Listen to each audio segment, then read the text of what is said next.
Welcome back to the Connors and Ferris High School Sports Show, brought to you by Salvatore's Pizza. This is Steve Bradley alongside Jeff DeVeronica, and I am thrilled to be talking some hockey, folks. It's been too long since I've been in a rink. It's been too long not You're a knowing hockey what's dad. going on. Say it. You're a hockey dad. I am a hockey dad. I'm a hockey fan. I love it.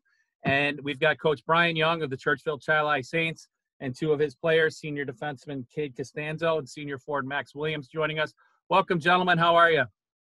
Doing good. How are you guys? Great.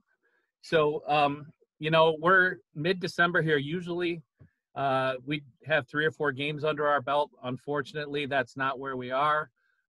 Coach Young, just talk about how the situation is hockey is a year-round thing for you, and just kind of how we're waiting guidance from the governor and what you're doing to keep your team motivated, inspired, and hopeful.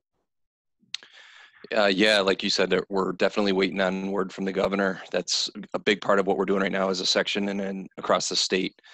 First, I do want to make sure that I shout out Pete Shambo on an awesome career. He's a great guy, been a good friend of mine for a long time, good poker player too, but I don't know if he told you that. He had his poker face on. Yeah. He did. Yeah, our guys are working hard right now. They've been together doing some skate and shoots and some clinics since August. And when you're a hockey player, you have to be on the ice, and these guys couldn't wait any longer. Late summer, and nobody really knew what was going to happen. So we said, let's see what we can do. Let's get together and get on the ice. Obviously, with Section 5 rules and state rules, there's limitations that you have as a coach as to what you can do and how you can get involved. But when you have good leaders like we do, they take over on the ice. They've been running some great practices. They keep me in the loop on what's going on and the things that they're covering. So they're anxious. We're all anxious, across the section to get going. So We're talking some Churchville-Chili hockey here on the Specialties Hotline. Let's first, I'm going to address Cade Costanzo, whose initials go perfectly with your school, CC. Cade, what have you done to try to stay sharp when you haven't been able to get out there as much as on the ice? Have you been able to get on the ice anywhere, even to skate or try to stay in shape, or is it all groundwork? We've done a lot, like at home. I've been in like the basement shooting and stuff, but my travel team has been able to practice, and we were playing games out of state for a while, but we can't anymore. So the Saints were 15-6-1 last year. They made it to the semifinals of this Class B tournament, where they lost a tight game to Webster Thomas 3-2. Thomas actually made it to the state Final Four. Max Williams, you're a senior, you're a leader. This would be your 4th season. How high are your expectations, and how hopeful are you to get back in the room with the guys? Because the hockey locker room is a place like no other. Yeah, my expectations are high, especially with the way we played last year. And we're just doing anything we can to have a successful season. Coach Young, if we could get this video in front of Governor Cuomo, because that's ultimately where, forget about the State Athletic Association, ultimately they're going to take their direction from the governor. If we could get this in front of Governor Cuomo, he could take a minute from all his, he's like Donald Trump now. He's like a TV star. What would you want to tell him about why you think high school hockey should be played? Because high school soccer was played, and I don't see a lot of differences here other than the indoor-outdoor thing. And we're talking about big hockey rinks, not small gymnasiums. But what would you say to him, Coach Young? I would say he has to trust the people that are involved and the people who are responsible for the programs, the coaches, the athletic directors. They're professionals. We know what we're doing. And if it comes down to us having to keep these kids separated, we can do that. And it's not something that is impossible. They have to be open-minded, and they have to give it a shot, just like they did with any fall sport that was allowed to go. Give it a try and see what happens. And if you see that the numbers start to rise incredibly fast and it's the sport that's leading to it, then you can, pull it back or shut it down. But there's no reason these kids can't play. Guys are playing in the college level right now, and they follow protocols. RIT's on the ice every day, full masks. There hasn't been any major issues over there with this COVID-19 pandemic in terms of how they're playing. So a big issue for us right now is, having a lot of the college rinks shut down and what those teams are going to do. And I can't tell the governor to open up a college rink to the public, but there's no reason that these kids can't be playing. Cade, what do you love most about being a hockey player?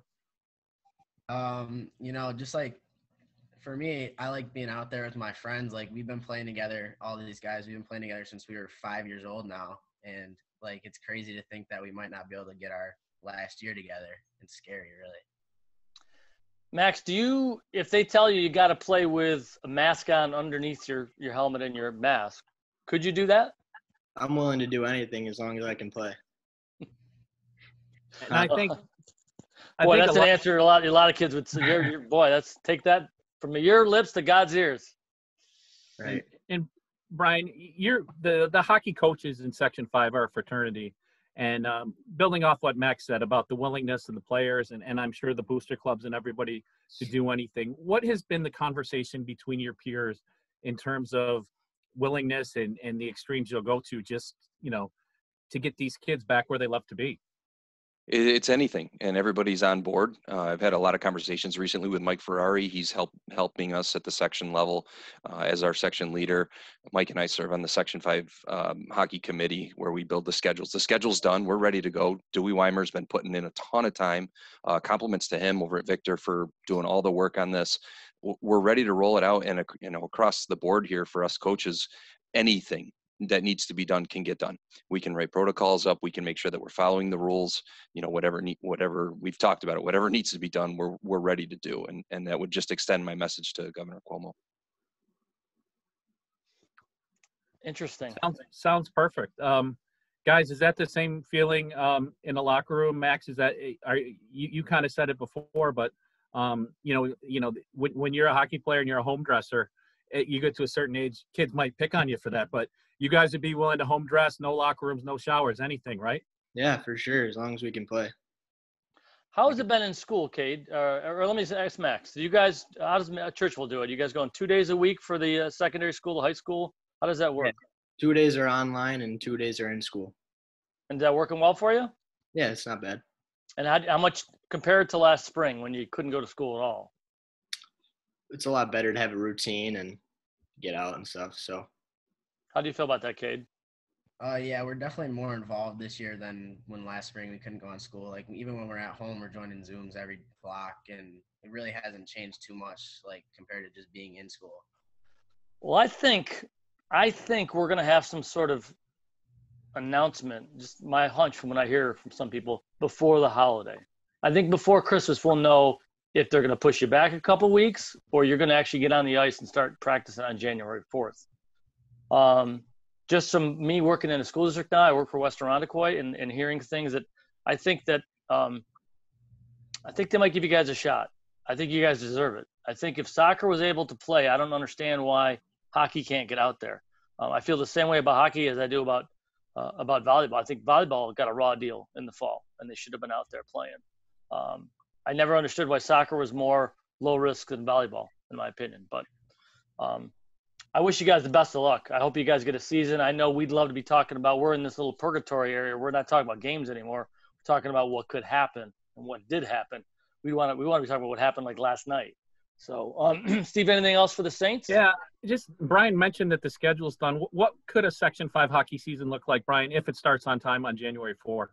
So there's a lot of, there's a ton of options right now. And Dewey's got, if A happens, we've got these 3 setups. If B happens, we've got these setups. If C happens, we got these setups. Right now, what looks like it could potentially be the way we go would be a 12-game league schedule with the option of adding up to as many as 16 games total.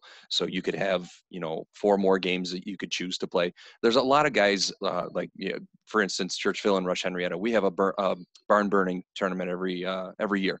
And it's the Battle of the Barn, and we have to play that game every year. It's just the kids know it, the players know it, and we're not in the same league. So for us to not be able to continue that tradition, as well as teams like Pittsford who do their big Pink the Rink games, those are important games for us, and they're important games for the community. And to be able to add those on would be phenomenal for us. But if it comes to the point where they say 10 games, hey, we're going to play 10 games. If it's whatever it ends up being, we just want to make sure that we have a season. Yeah, I think we all feel like we know what we lost last spring, and if it's something, it's better than nothing. And I hope you guys get a chance to get on the ice and play your season. Brian, do you have your own podcast or show? Because the headset, the microphone, you sound like a freaking pro, man. No, actually, my Yeti microphone wouldn't hook up here at home, so I had to use my Fortnite microphone. Well, we gotta get some of that stuff there, Steve. Hey, Saints, thanks for coming on the show. Cade and Max, thanks a lot. Thank you. Good luck to you. Coach Young, always good to talk to you. Thanks for coming on the program in a video portion of it too. Wish you guys good luck getting back on the ice. Thanks, guys. I appreciate it. All right. Thanks so much. Churchville-Chili hockey here on the Connors and Ferris High School Sports Show. As we go to our next break, I want to tell you one of our great sponsors. It's the reason we can stay on the air. It's our sponsors. You can find them all at connorsandferrisshow.com. Bath Fitter. Bathfitter.com is where you find out what they can do.